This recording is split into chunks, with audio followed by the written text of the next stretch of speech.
All right, everybody. I know I hadn't posted a whole lot here lately. Work's been crazy. Really hadn't had a whole lot of time to do anything. But I did want to share a little bit. I got the weekend off, so I'm going to be doing a little sanding. I'll walk over and let y'all see the boat. There's not a whole lot of progress with the boat, but I did get one of these cummins running. And at first I thought it was spitting oil out the exhaust, but then I figured out that the drain for the turbo was capped off so it wouldn't get dirt divers or whatever in it. So it runs pretty good. I cranked it up the other day, so now I'm going to do a cold start for y'all. See what it looks like.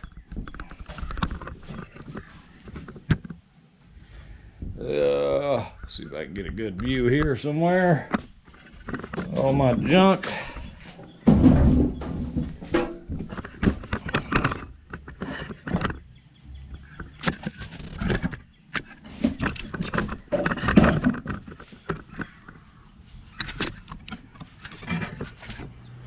Alright, you want to see it run?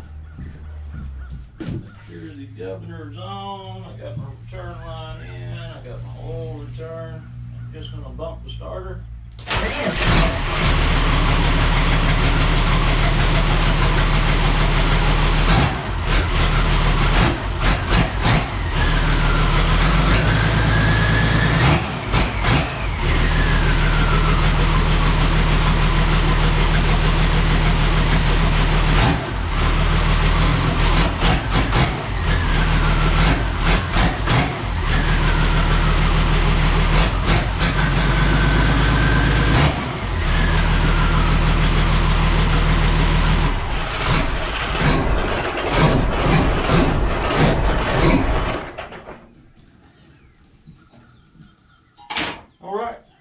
See, she runs pretty good.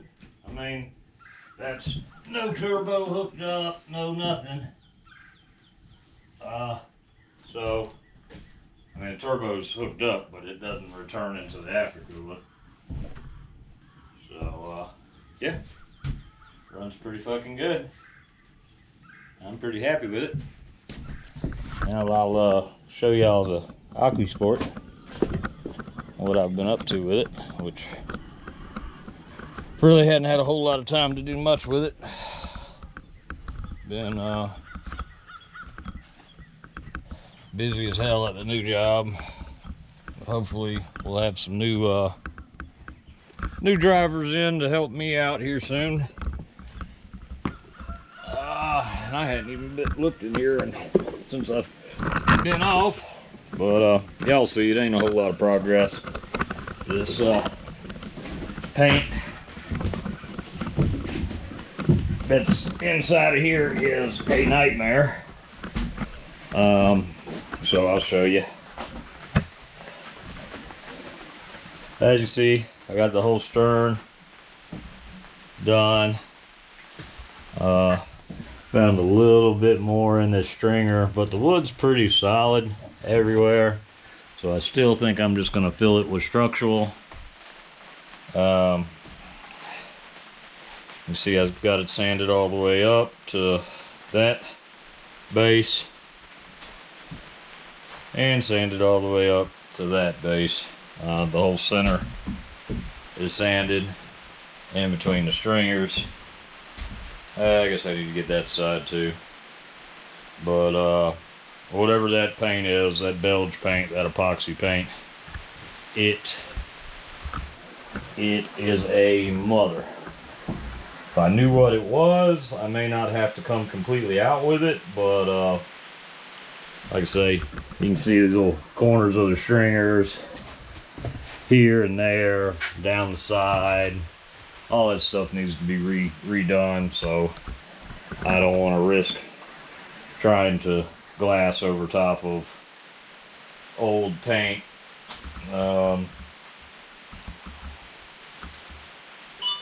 But it looks pretty good. These corners where they had that lead in, man, it's been a nightmare. Because I don't know if you can tell, they built it up and all this crap I really need to sand out. That's a pretty good lip, but that's the original hull, and then this is some layup that somebody put on. But it's coming along slow. Like I said, it wasn't going to be a fast-paced project, and the switching of the new job kind of stalled progress a little bit. Today is the first day I've had off in like 3 weeks. Been working 70-80 hours a week. We'll see how long I do that. Training, I'll probably get in here and do some sanding. It's about the only thing I can mess with.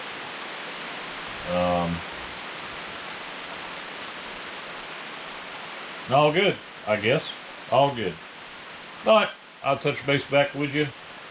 Try to put a video together, get it posted.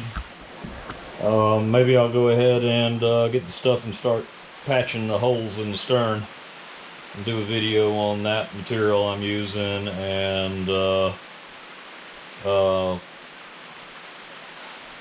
way I patch holes. I'm not going to say the proper way to patch holes because everybody has their way, and I was taught a certain way, and I do it a little different than the way I was taught, but it's the way I patch holes in the boat, and I feel like it's the best way, at least for me. But I will get back with you, and we'll come up with something we're doing this weekend to the boat and get it posted up. All right, y'all have a good one.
Alright guys, I don't know if you've seen what kind of mess that was with the dust everywhere.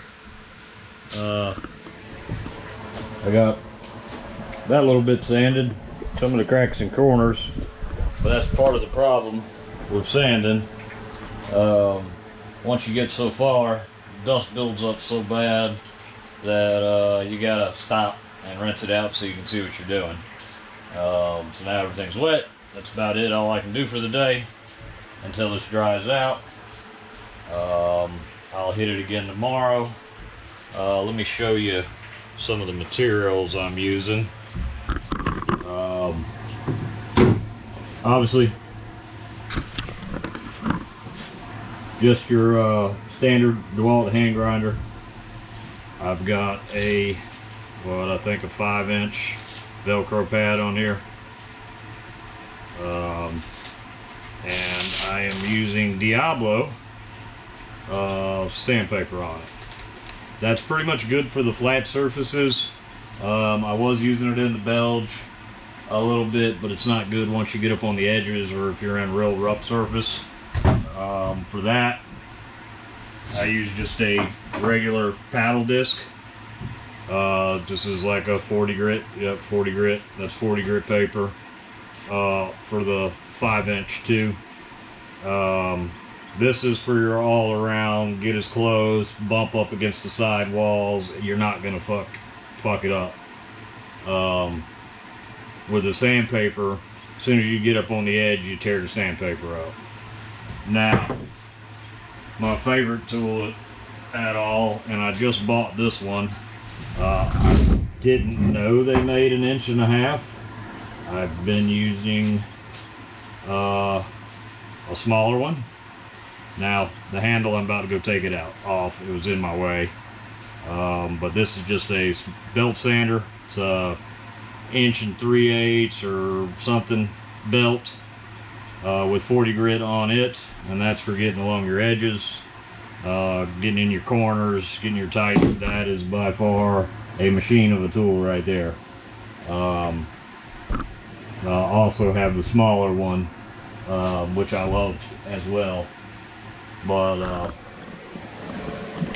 this paint or whatever, whoever put it in last glopped it in. It's got huge buildups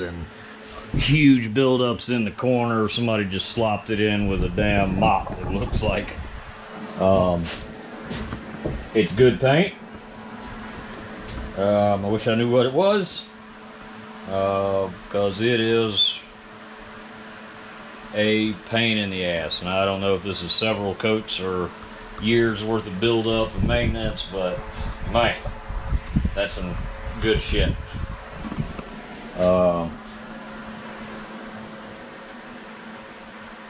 Yeah, that's about it. I mean, it looks pretty good in here. It's coming along.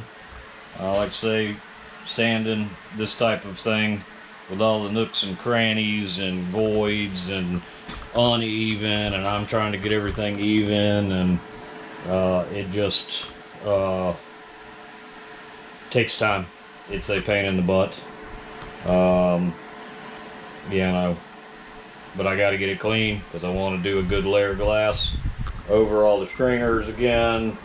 I'm going to do a good layer of a whole layer of glass on the bottom, the sides, the back. Everything in here is going to get a layer of glass, and then epoxy, all the holes patched. So, like I say, it's going to be a long process, but maybe tomorrow, if it dries out, I'll get some of these holes patched. And what I do for that, I'm going to have to bore these holes out bigger, so get some fresh, clean glass. I like to use like aluminum duck, you know, for doing your duct work. I'll do the aluminum ductwork tape on the back side, and I have some polyester structural repair putty. I've never used it. It's basically the same thing, in my opinion, from what I was reading and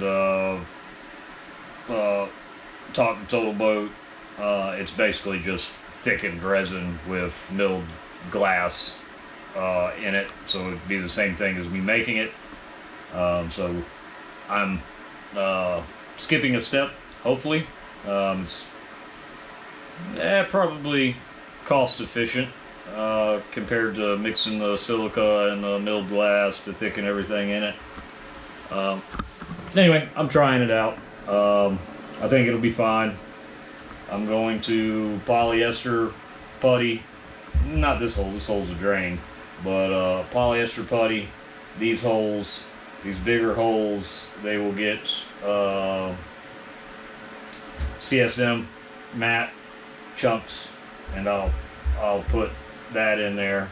It all depends on how that putty works when I start going with it. Most of these holes are pretty small, but there will be a fiberglass patch on both sides. The outside, the reason I'm doing polyester structural putty and not epoxy is because the outside, I want to use CSM to keep as smooth as possible, and on the inside I'm going to use 1708 for structure and epoxy, and I'm not worried about such a smooth finish on the inside at this point, because I mean it's not going to be a showboat on the inside.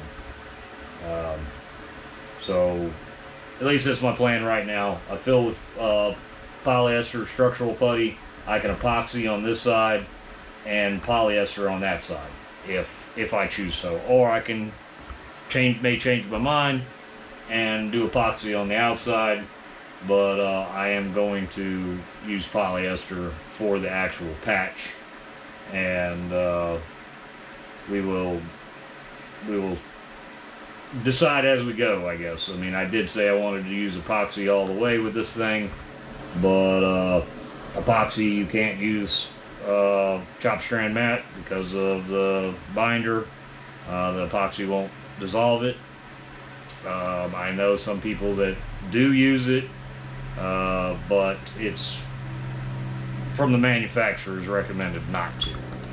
So I won't use it if it's not gonna do what it's supposed to. I don't want to use it. I want to have the best bond, the best look that I possibly can. And in my opinion, you know, everybody talks cost and blah blah blah, but when I'm patching holes in the boat, I don't care about cost. I want it done right, and really that's how I go with everything. I don't really care about the cost. I just don't want to ever have to mess with it again. So with all that being said, y'all seen the motors crank, did a little sanding. I'll probably do a little video tomorrow of going ahead and patching some of these holes. That's if I decide not to go in the boat, which I'm kind of leaning towards tarping the Parker and going in the boat. If not, that's what you'll get to see. Definitely need a relaxed day to kick my feet up and go fishing. So with that being said, that's probably what I'm going to do. But I just hate leaving no progress on the boat. I like to get a little bit going, and this sanding, like I told y'all when I started, is just going to take forever and be boring and monotonous. I only get a few hours here and there to mess with it. But that's the beautiful part. I'm not in any rush with this project. I probably need to get a couple of other small projects, but not real worried about that. I am trying to get the shop put in as soon as possible.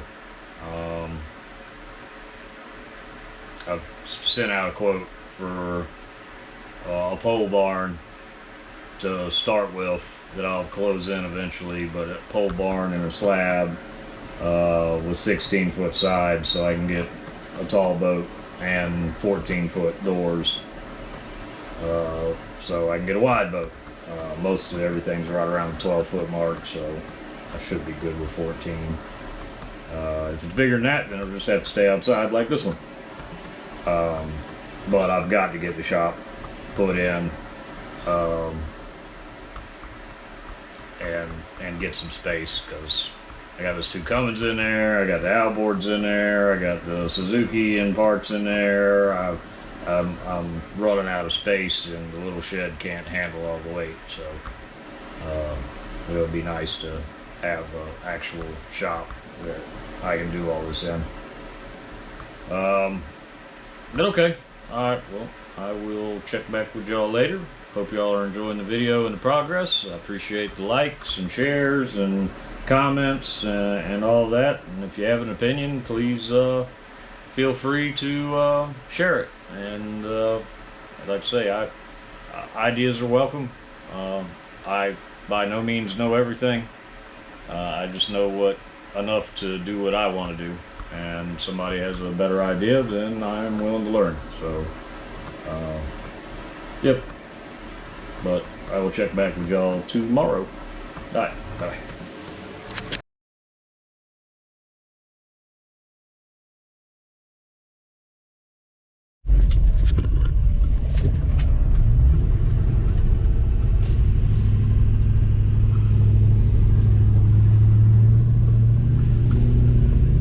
Good morning, everybody.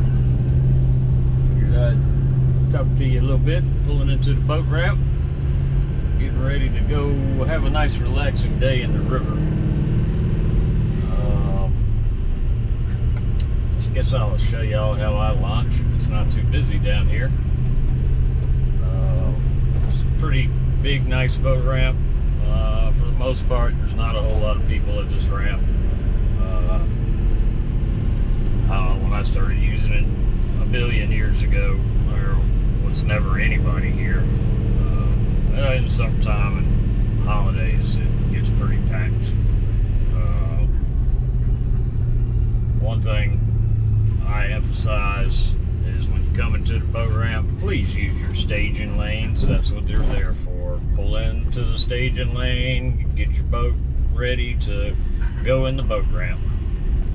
Just like right here, I've got a car parked in the staging lane, but looks like he's moving.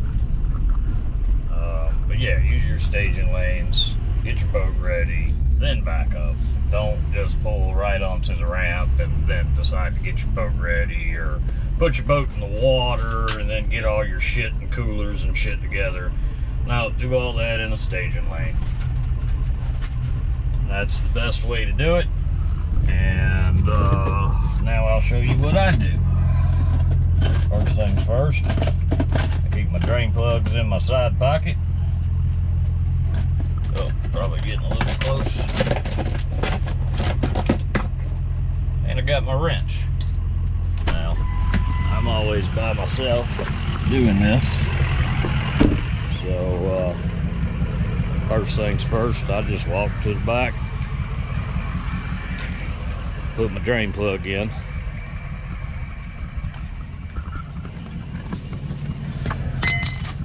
Put my dang old drain plug in.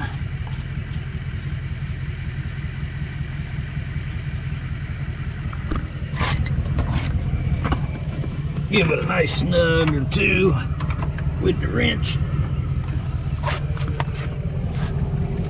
Now, I don't know if you do it or not, but I strap the back end of my boat. So we'll get that strap off real quick. Sorry, shaky video.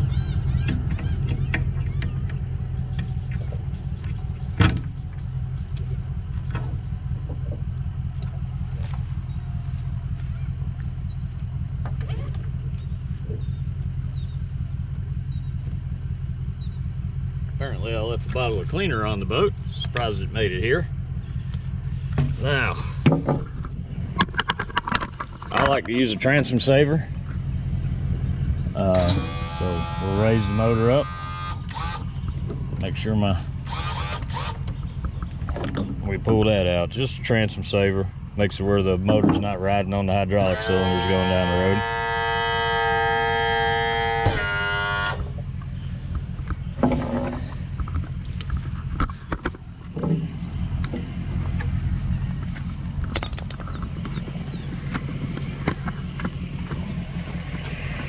I'll take all this stuff up front, put it in the back of the truck.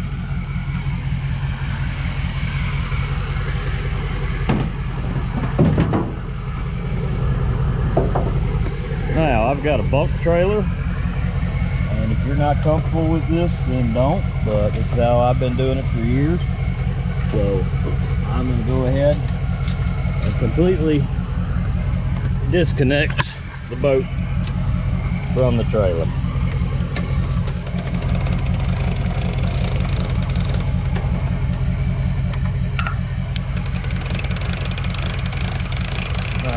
I always give myself some slack when I load it. And so I'm standing here. Now the tide is ebbing, so it's going under the bridge. So I will put in the far ramp. So what I'll do is I'll take this rope,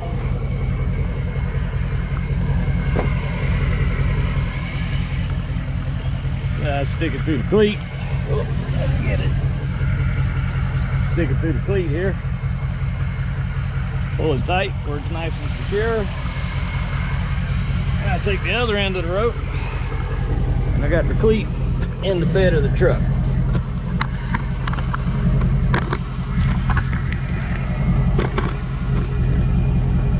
So I just put a fucking good old half inch there.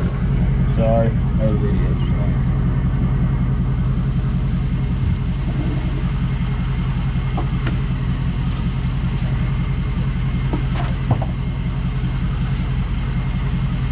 Couple of half inches is all you need. And I'll throw the rope in the back of the truck. And now I'm ready to lock.